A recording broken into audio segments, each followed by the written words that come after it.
Chika Minutes! Proud ang kapuso actor na si Dingdong Dante sa pinagbibidahan niyang pelikula na Tik-Tik, The Aswang Chronicles. Naiiba raw kasi ang effects nito, kaya sa trailer pa lang, marami na ang napabilib. Yan ang chika ni Lars Santiago.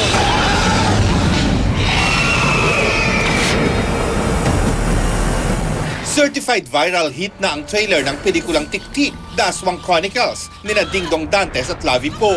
Ipinagmamalaki ng kapuso actor ang pagkakagawa ng Tik-Tik na idinirect ni Eric Mati dahil kakaiba raw ang approach nito. Masasabi na first in Philippine cinema dahil almost all throughout the film against green screen siya. Kumbaga, so practically ang set lang namin ay isang bahay.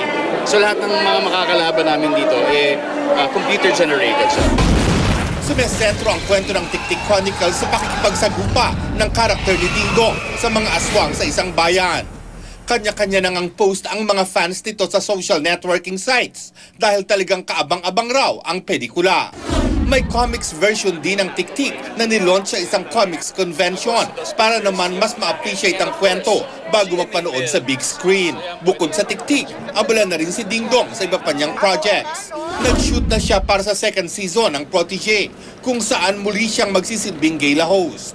Definitely mas masaya, mas exciting. Pero actually mas mahirap siya.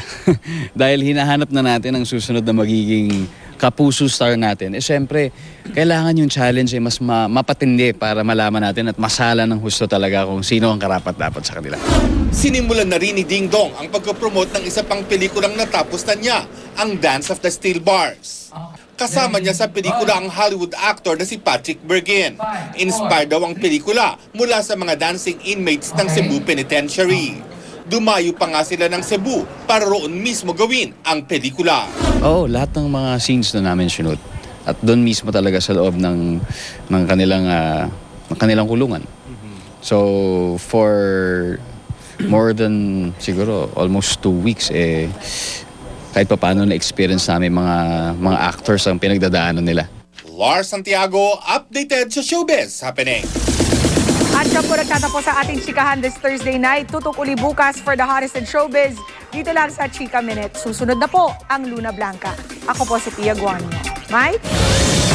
Salamat, Pia. Mapa-Facebook man o sa Twitter, pinagkakatuwaan ngayon sa internet ang iba't ibang ika nga spoof ng kilalang superhero na si Thor.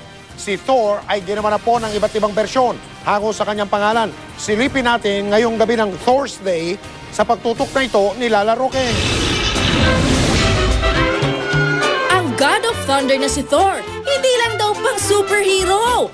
Pwede rin daw maging Johnny Thor, Pin Thor, Thorbitero, Konduktor, Sepulturero at may-ari ng Sari-Sari Thor.